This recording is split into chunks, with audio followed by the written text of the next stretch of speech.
A anistia é o reencontro da nação consigo mesma. Os crimes de qualquer natureza praticados por motivação política. A liderança da Arena vota contrariamente, fechando a questão em torno contrário a essa emenda.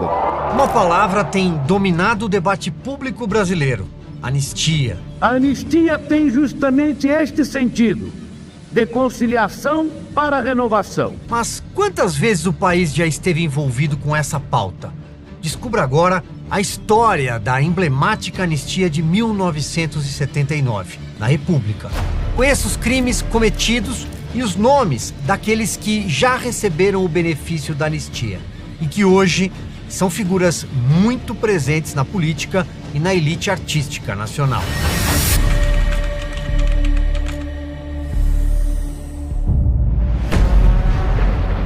No dia 28 de agosto de 1979, João Batista Figueiredo, o último militar a governar o Brasil antes da redemocratização, abriu caminho para a mais ampla, geral e restrita anistia já concedida no país. A anistia de 1979 pode ser considerada o início da abertura política e da pacificação nacional depois de um longo período de violência. O ambiente de caos era promovido pelos vários setores da ideologia da esquerda, os marxistas, trotskistas, terroristas e demais sufixos. Além, é claro, dos excessos praticados pelos próprios militares.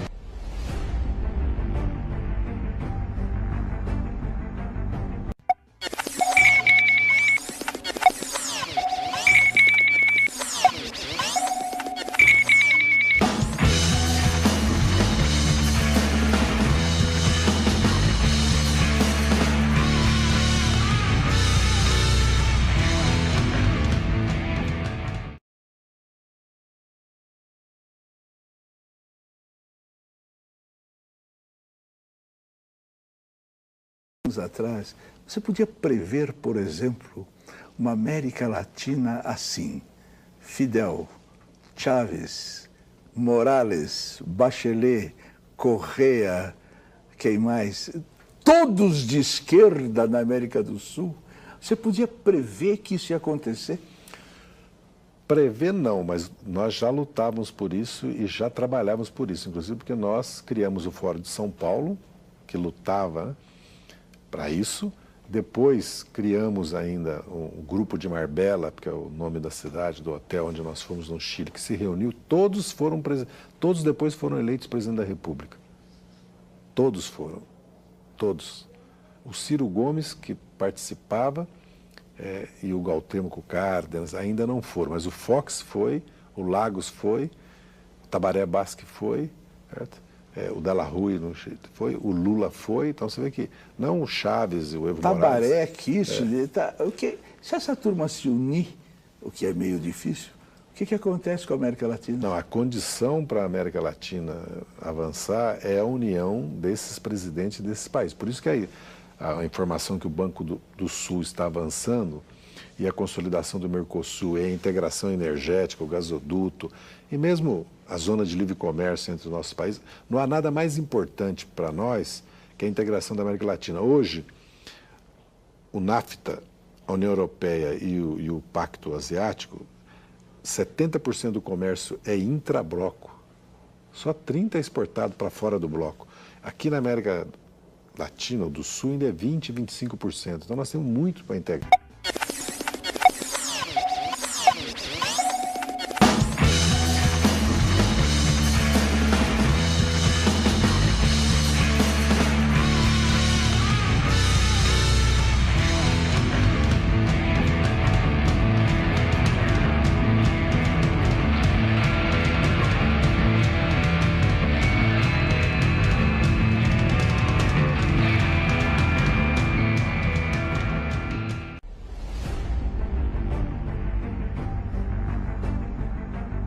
Domingo, 3 de agosto de 2025.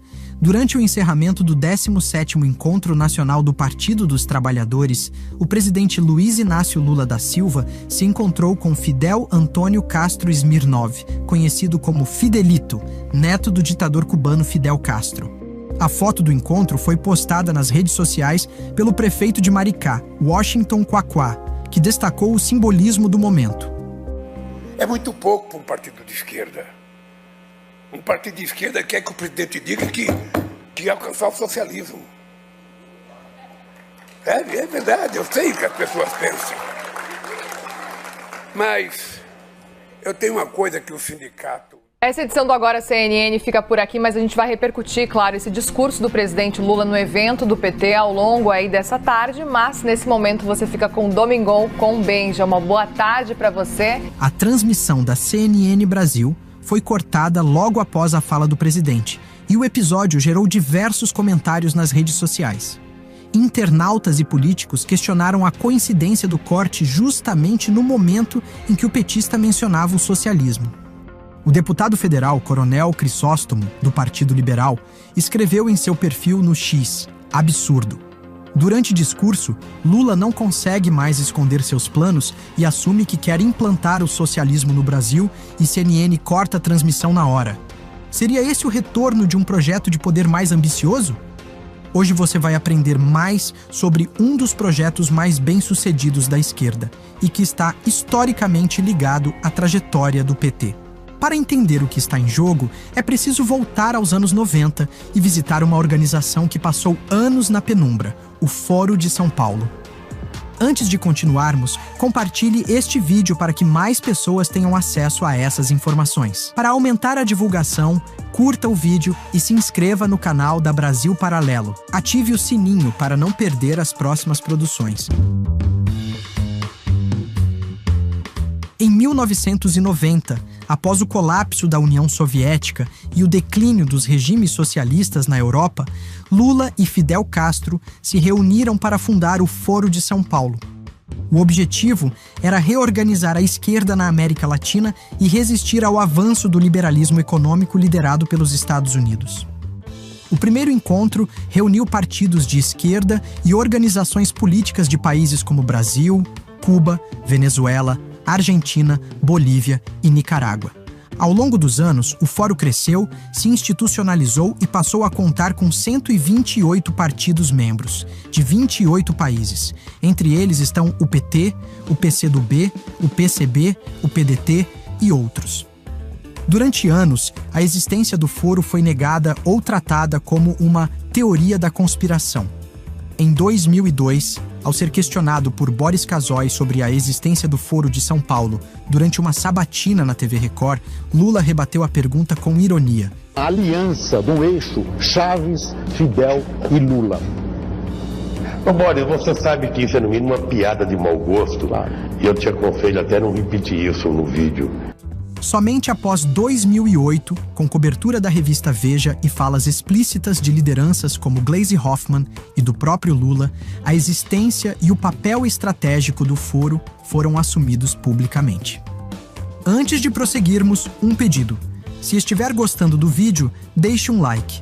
Isso sinaliza para nós que você assistiu até aqui e que podemos seguir produzindo mais conteúdos neste formato.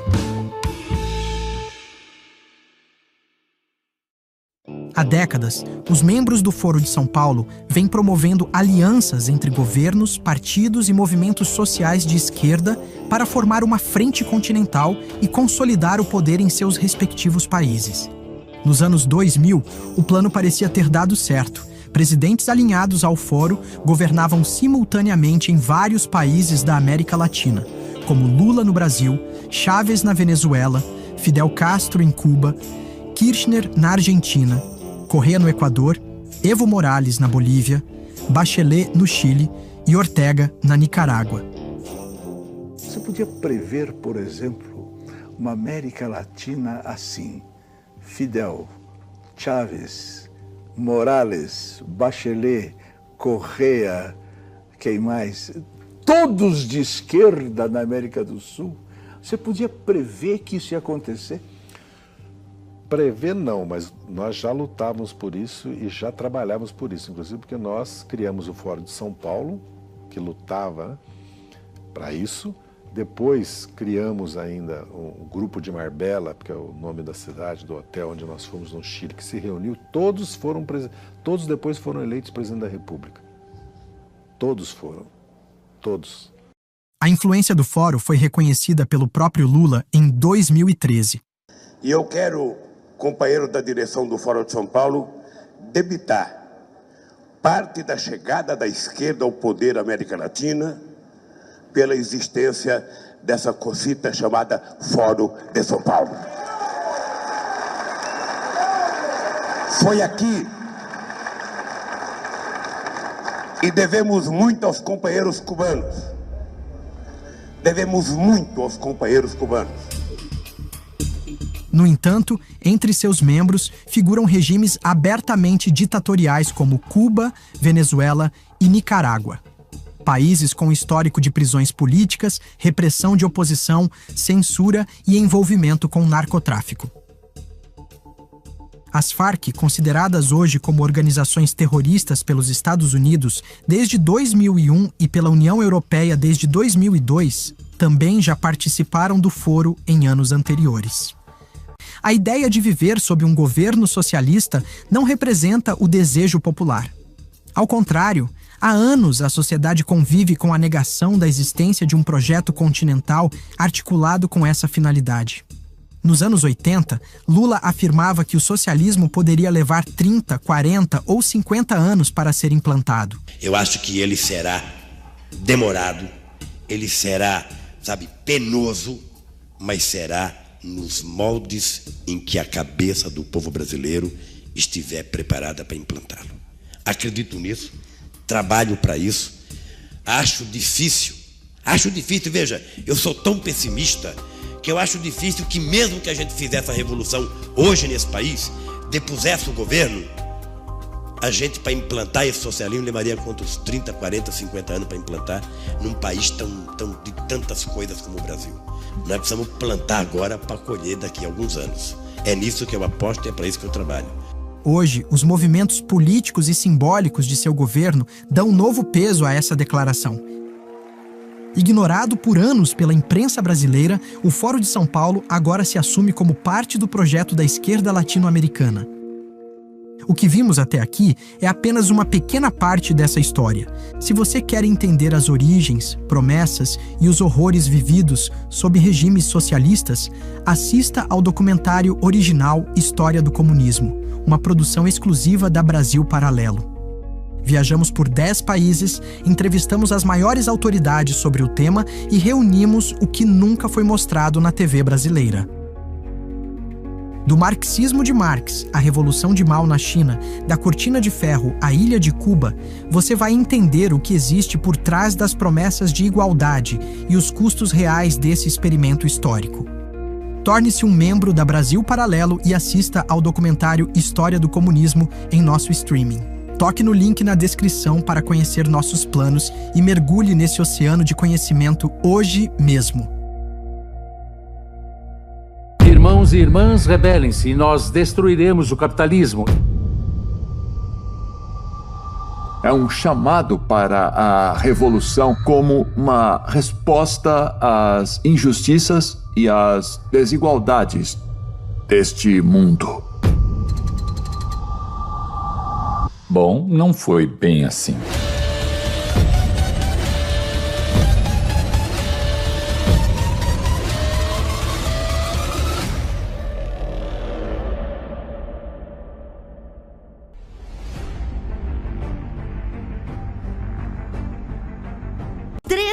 Evidências dos crimes do Lula.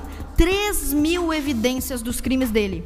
13 casos, 13 processos, 80 milhões de reais de propina de você que está nos assistindo. E o problema não é somente o fato do Lula ser um ex-condenado. Ainda que ele jamais tivesse sido condenado e nenhum crime dele tivesse sido descoberto ou tivesse vindo à tona, em 1990, o Lula, junto com as Farc, outros partidos internacionais, fundou aqui no Brasil, em São Paulo, o Foro de São Paulo, uma organização internacional de domínio esquerdista na América Latina, vinculada ao narcotráfico, e junto com o Lula estavam as pessoas que assinavam esses documentos, que fizeram parte do Foro de São Paulo, ditadores. O Foro de São Paulo, que pelas últimas contagens, é que tem 84 organizações filiadas.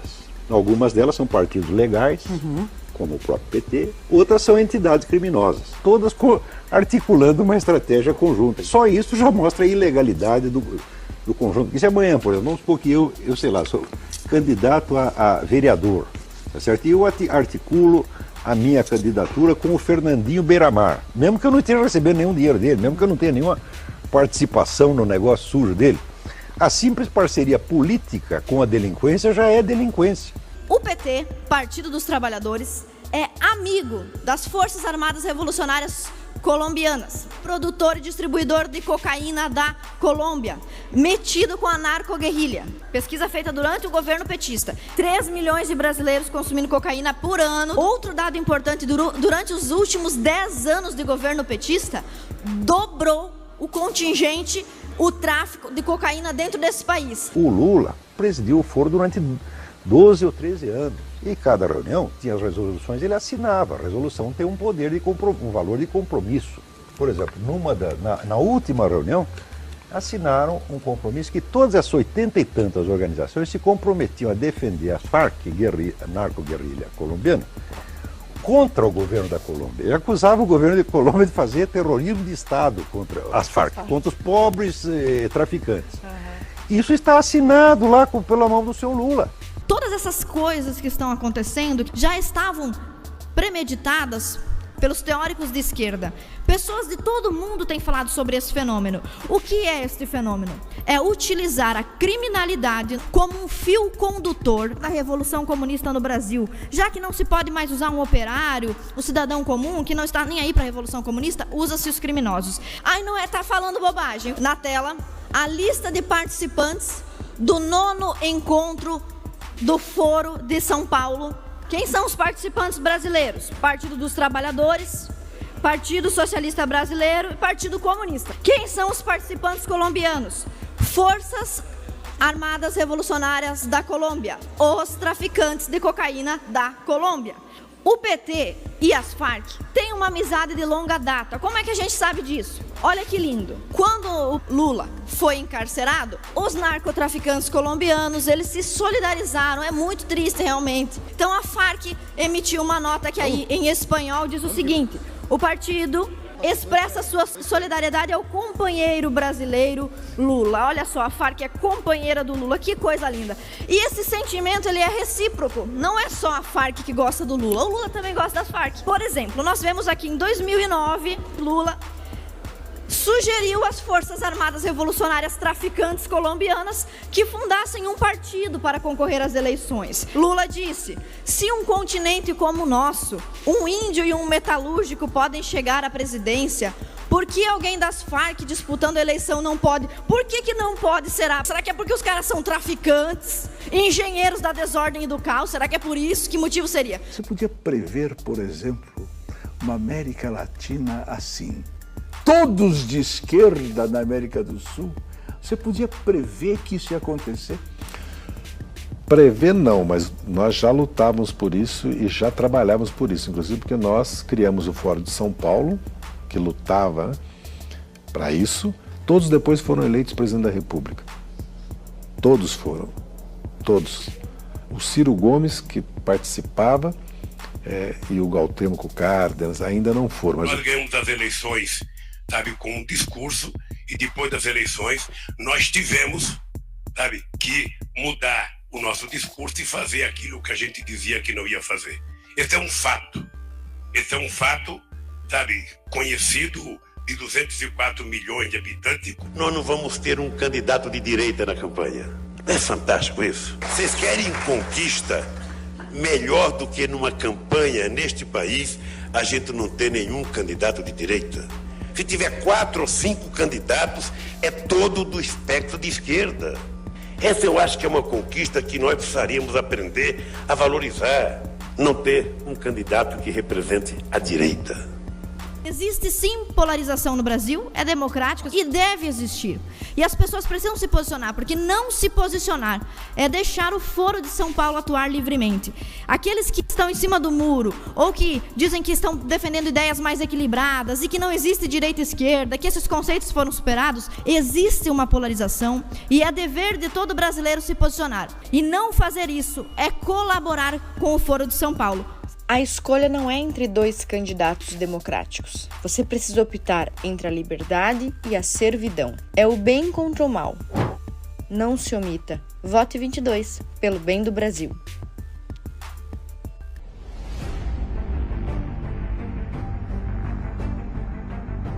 Este ano, o Foro de São Paulo completa 31 anos.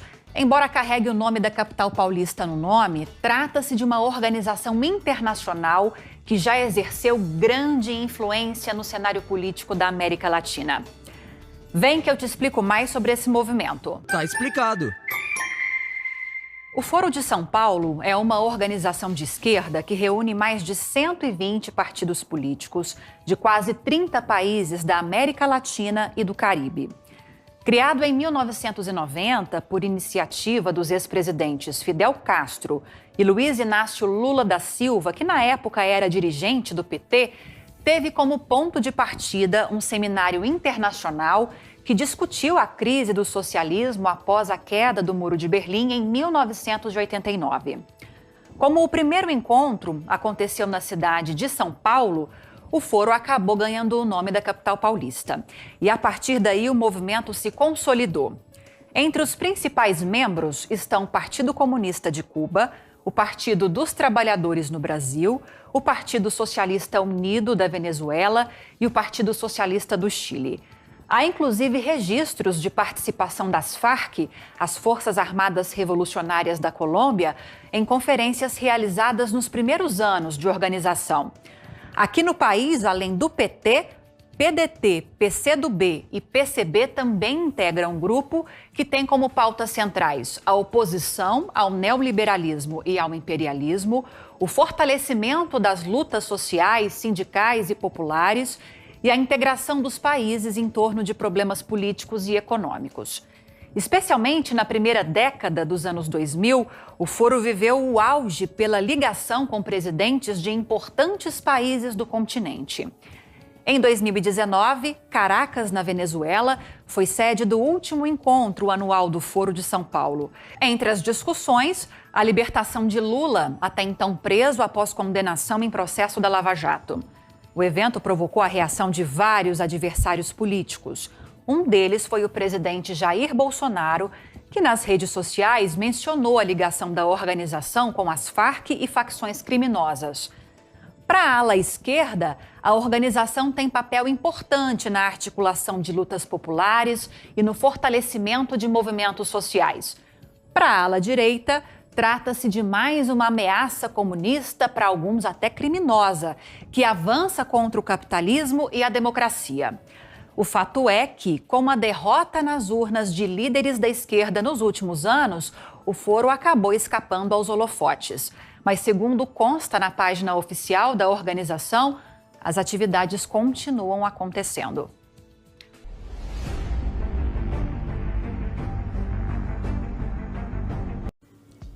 O que é o Foro de São Paulo? Você sabia que existe uma conferência criada pelo PT que reúne praticamente todos os partidos e organizações de esquerda pela América Latina, com o propósito de discutir táticas para a implementação dos ideais revolucionários esquerdistas por todo o nosso continente? Bom, talvez você já tenha ouvido falar, talvez não, mas com esse vídeo aqui eu vou tentar trazer um apanhado básico do que é esse tal Foro de São Paulo, pois você, como cidadão de bem, deve saber o mínimo sobre o assunto e entender como e por que o Foro de São Paulo se tornou no maior inimigo do povo latino-americano. Mas antes de começar a discorrer aqui sobre o tema, eu quero mandar um salve especial para quem me sugeriu a ideia de falar sobre o assunto do vídeo de hoje. Mas como são muitos nomes, eu vou deixar apenas o print com um comentário aí na tela. Muito obrigado a vocês por me ajudar com os temas e, agora sem mais perca de tempo, bora! Afinal, o que é o Foro de São Paulo? O Foro de São Paulo é uma conferência internacional criada por ninguém menos que Luiz Inácio Lula da Silva, numa parceria com seu grande companheiro cubano Fidel Castro. Só gente boa aí, né? E o foro foi criado ali no comecinho da década de 90, onde o PT e diversas outras organizações criminosas, políticas de esquerda, por toda a América Latina, discutem o progresso do socialismo e novas estratégias para implementar as ideias do marxismo por todo o continente. Agora você deve estar pensando algo do tipo: ah, mas esse tal Foro de São Paulo deve ser um tanto inofensivo, né? Pois muito pouco é falado sobre ele na televisão ou na mídia em geral. Não deve representar um perigo para a nossa sociedade. Mas é aí que você se engana, meu amigo. Pois é aquele negócio. Pouquíssima coisa é divulgada na mídia sobre o que acontece nas reuniões que ocorrem no Foro de São Paulo. Mas ao mesmo tempo é sabido que o Foro de São Paulo é financiado em diversas ocasiões por milionários que simpatizam com os ideais comunistas. Até aí tudo bem, né? Mas o que pouca gente sabe é que é utilizado dinheiro público, ou seja, é utilizado o dinheiro dos nossos impostos para pleitear as reuniões de partidos de esquerda. E tudo isso é deixado debaixo dos panos, fazendo com que pareça que o Foro de São Paulo seja apenas um movimento para discutir ideias. As conferências do Foro de São Paulo ocorrem praticamente todos os anos, reunindo mais de 100 agremiações políticas de esquerda de todo o continente. E além da discussão de táticas políticas para implementar o socialismo por toda a América, o Foro de São Paulo banca e apoia todos os grupos e movimentos que estejam alinhados com as políticas de esquerda, como é o caso do feminismo, dos movimentos revolucionários, movimentos ambientalistas e por aí vai. Além de consentir com os governos autoritários em vigência na América Latina, como é o caso da Venezuela e de Cuba, por exemplo. E tendo o PT como pioneiro, me diz aí embaixo, quanto tempo mais você acha que levaria para o Brasil se tornar uma nova Venezuela, uma nova Cuba, com o PT no poder?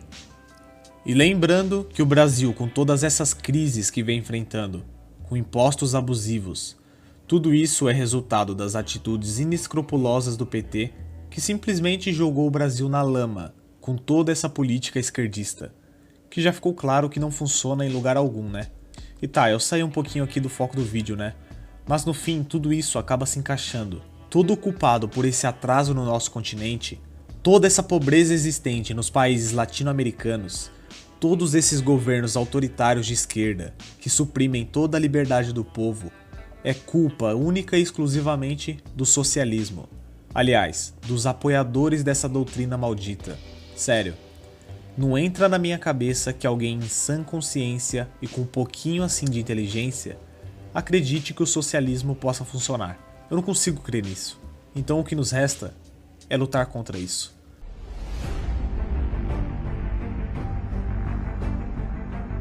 Explicando um pouco melhor o que é o Foro de São Paulo, vejam aqui Fidel Castro, Lula, o ex-presidente da CUT, Jair Meneghelli, a dona Marisa, que eu não tinha reconhecido na foto. O Foro de São Paulo foi constituído lá em 1990 a partir de um convite do PT a legendas da América Latina e do Caribe para debater a conjuntura internacional. A primeira reunião aconteceu em São Paulo. O nome do grupo foi consagrado a partir do segundo encontro na Cidade do México em 1991. Olha aqui, o presidente Lula dizendo que o conceito de democracia é relativo. Um pequeno momento do que disse o presidente Lula no Foro de São Paulo. Aliado não é aquele que está toda hora agradando e alisando. Muitas vezes o verdadeiro amigo é aquele que diz que você está errado. Muitas vezes o verdadeiro companheiro é aquele que chama atenção. E é por isso que eu aprendi ao longo da minha vida respeitar e admirar o companheiro Fidel Castro. Porque desde 1985, em toda a relação que eu tive com Fidel Castro, ele nunca deixou de fazer a crítica que ele tinha que fazer pessoalmente e nunca deixou de elogiar publicamente. Ele agia diferente. Ele criticava pessoalmente.